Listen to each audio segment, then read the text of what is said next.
esa gracia no lo deja caer. Excelente día, Dios les bendiga, sean bienvenidos al devocional Tiempo con Dios. Hoy, miércoles 29 de noviembre, lleva por título La última oportunidad que Dios da. Estando en Sofonías capítulo 3, versículos 1 al 8. Así dice la palabra de Dios. Ay de la ciudad rebelde, contaminada y opresora. No escuchó la voz ni recibió la corrección, no confió en Jehová, no se acercó a su Dios. Sus príncipes en medio de ella son leones rugientes, sus jueces, lobos nocturnos que no dejan ni un hueso para la mañana. Sus profetas son livianos, hombres prevaricadores, sus sacerdotes contaminaron el santuario, falsearon la ley. Jehová en medio de ella es justo, no hará iniquidad, de mañana sacará a luz su juicio, nunca faltará, pero el perverso no conoce la vergüenza. Hice destruir naciones, sus habitaciones están asoladas. Hice desiertas sus calles hasta no quedar quien pase. Sus ciudades están asoladas hasta no quedar hombre, hasta no quedar habitante. Dije, ciertamente me temerá, recibirá corrección y no será destruida su morada según todo aquello por lo cual la castigué. Mas ellos se apresuraron a corromper todos sus hechos. Por tanto, esperadme, dice Jehová, hasta el día que me levante para juzgaros, porque mi determinación es reunir las naciones, juntar los reinos, para derramar sobre ellos mi enojo. Todo el ardor de mi ira, por el fuego de mis celos, será consumida toda la tierra. La última oportunidad que Dios da. Ciertamente cuando nos acercamos a estar estudiando con detenimiento en la medida de lo posible lo que es el libro de Sofonías, encontramos que no hay lenguaje más, más duro y determinante en la Biblia, hasta que llegamos a Mateo 23, cuando el Señor le habla a los escribas y les dice, generación de víboras, ¿quién les enseñó que podrían huir de la ira venidera? Entonces, vemos que en todo este contexto, el juicio del Señor se va a extender a través de toda la tierra. ¿Por qué? Porque el pecado de las naciones llega ante Dios y es algo completamente desagradable. Pero llegamos aquí al capítulo 3 y se enfoca en una sola cuestión. Y vamos a ver dos puntos al respecto. El primero es una pregunta y dice, ¿cuál es nuestra condición? Una pregunta muy interesante. ¿Por qué? Porque el Señor se enfoca en la ciudad a la que a la que escogió, que fue Jerusalén. Y le dice, ay de la ciudad rebelde, contaminada y opresora. Y Dios describe la condición de Judá, perdón, de Judá en una serie de puntos. Y la primera es que está contaminada, está manchada. Porque dice, es de la ciudad rebelde, contaminada y opresora. O sea, la contaminación que posee o la que se está refiriendo aquí no es algo que sea externo. ¿Por qué? Porque algo externo lo observas, lo tratas y quedó. E inclusive en algunos casos ya no se puede ver la mancha. Pero dice, está contaminada. Cuando estamos buscando algún alimento y ya tiene algún hongo y quitamos la parte que supuestamente tiene el hongo y vemos que toda la demás comida está contaminada y ya no puede ser consumida. Es el mismo caso, Israel estaba contaminada por el pecado. La causa de la contaminación era su interior. ¿Y en su interior qué estaba? Pues estaba el pecado. O sea, nuestra tendencia es obviamente ir hacia el pecado, pero Israel, lo que hizo, tanto Israel como Judá, lo que hicieron fue abrazar el pecado. Y es por eso que nosotros decimos, ay, que esa persona es buena. No, nadie es bueno. Nosotros tratamos de comportarnos, tratamos de alinearnos principalmente a los principios bíblicos. Pero, ¿qué es lo que nos dice Romanos? Romanos 3:9 dice que no hay justo. ¿Qué pues? ¿Somos nosotros mejores que ellos? En ninguna manera. Como está escrito, no hay justo ni a uno, no hay quien entienda, no hay quien busque a Dios. Y empieza a dar una lista de cómo es la condición del hombre cuando se aleja de Dios. Incluso dice, Sepulcro abierto es su garganta, con su lengua engañan, veneno de áspides hay debajo de sus labios. O sea, dice, cuando hablan es apesta como cuando abren un sepulcro, ha de ser algo horrible de presenciar. Entonces, Israel estaba tan contaminada que dice que era egoísta. Versículo 3 dice, sus príncipes en medio de ella son leones rugientes, sus jueces lobos nocturnos que no dejan ni un hueso para mañana, buscaban sus propios intereses. Qué descripción tan cruel, tan realista. Están contaminadas, están contaminados, eran egoístas. Y después eran obstinados ¿en qué?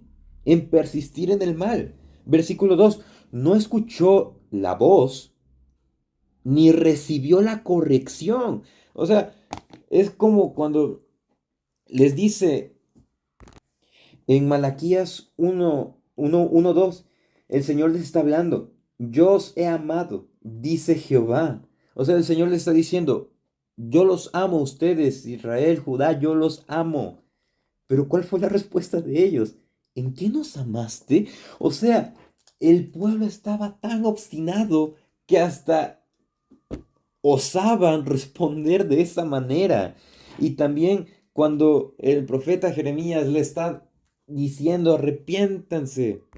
Y en específico en Jeremías 18:11 dice, ahora pues, habla luego a todo hombre de Judá y a los moradores de Jerusalén, diciendo, así ha dicho Jehová, he aquí yo dispongo mal contra vosotros y trazo contra vosotros designio. Conviértase ahora cada uno de su mal camino y mejore sus obras. Le estaba diciendo ahí, mejoren, redireccionen, les estoy advirtiendo.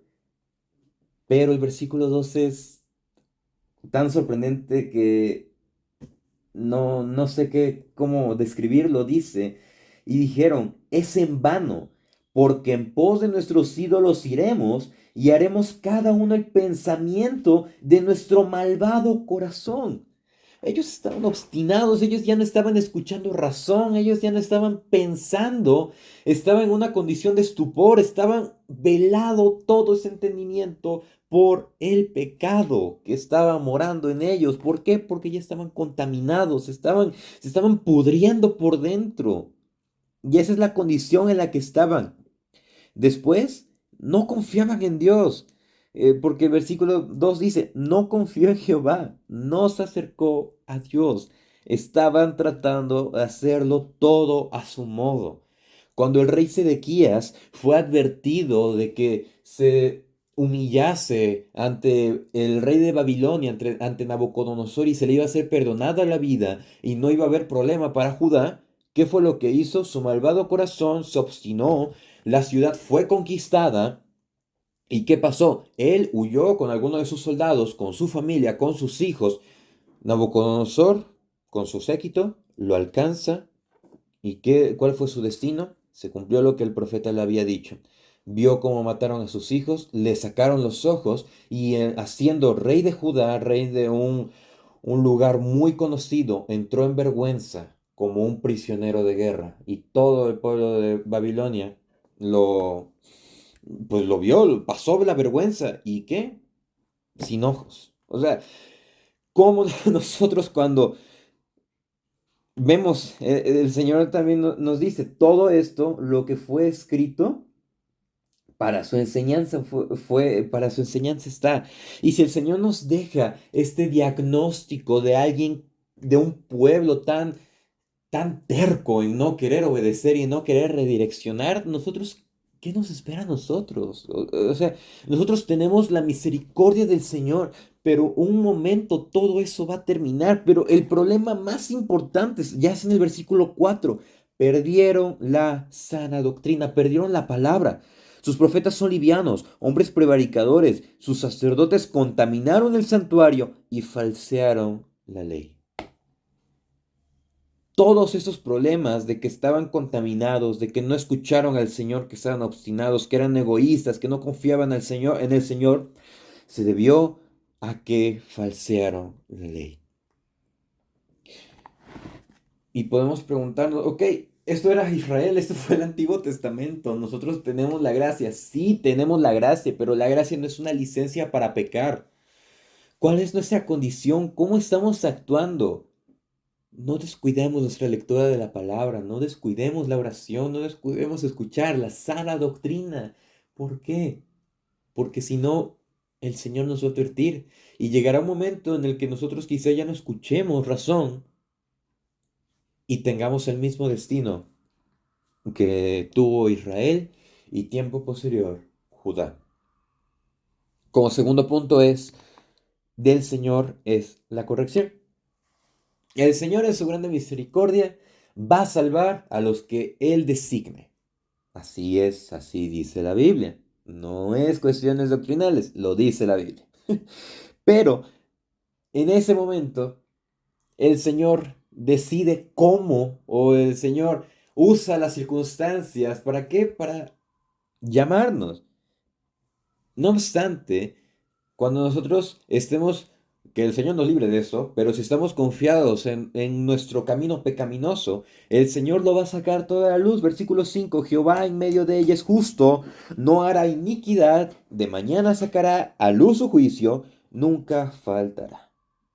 Pero el perverso no conoce la vergüenza. El Señor es misericordioso, pero su justicia y su juicio son grandes. Él sacará a la luz todo. ¿Por qué? Por su gran misericordia. Recordemos qué es lo que nos dice Efesios 5:13. Mas todas las cosas, cuando son puestas en evidencia por la luz, son hechas manifiestas porque la luz es lo que manifiesta todo. Por lo cual dice, despiértate tú que duermes y levántate de los muertos y te alumbrará Cristo. Es por eso que el Señor Jesús dijo, yo soy la luz del mundo, el que me sigue no andará en tinieblas, sino que tendrá la luz de la vida. ¿Y quién es la luz? Jesús es la luz. Entonces, del Señor es la corrección, el Señor nos va a ayudar. Recordemos lo que nos dice Proverbios, la maldad está ligada al corazón del muchacho, pero la corrección lo librará de ello. ¿Qué es lo que también nos dice en Hebreos? Dice, y aquellos ciertamente por pocos días nos disciplinaban, como a ellos les parecía, estar hablando de los padres, pero para lo que nos es provechoso, para que participemos de su santidad, está hablando de Dios, de que la disciplina bíblica que nos ayuda a qué, a ser cada día conformados como el Señor. Su misericordia es infinita y por su misericordia Él salvará a su pueblo, pero vemos cuál era el deseo de acuerdo aquí a lo que estamos viendo en el texto. Dice, hice destruir a las naciones, a sus habitantes, sus ciudades están asoladas, no quedó ningún hombre, no quedó habitante, o sea, todo quedó destruido de las naciones aledañas. ¿Pero qué? Dije, ciertamente me temerá, me recibirá corrección y no será destruida su morada, según todo aquello por lo cual la castigué. Recibió un juicio Judá, no iba a ser castigada, pero ¿qué es lo que pasó? Mas ellos se apresuraron a corromper todos sus hechos. No caigamos en obstinación de Judá, no caigamos en ello. Versículo 8, por lo tanto, esperadme, dice Jehová, hasta el día que me levante para juzgaros, porque mi determinación es reunir a las naciones, juntar los reinos, para derramar sobre ellos mi enojo. Todo ardor de mi ira, por el fuego de mis celos será consumida toda la tierra. Estamos en un mundo donde hay maldad, ciertamente. Y el Señor, en un determinado momento del futuro, comenzará ese periodo de juicio que está hablando aquí. Juntará todas las naciones de la tierra para derramar sobre ellos su enojo. Por el fuego de su celo será consumido toda la tierra por el pecado que mora aquí. Tenemos la oportunidad, el Señor, miren, si el Señor nos está permitiendo escuchar estos devocionales, si nos permitió ver cómo debe ser nuestro comportamiento en Proverbios, cómo debe ser nuestra vida práctica y teológica basado en Efesios, si nos permite regresar a Proverbios y ahorita estar en Sofonías, el Señor nos quiere decir algo definitivamente. Atendamos a la corrección, que esta no sea si es la última llamada para alguien, que sirva, que podamos redireccionar.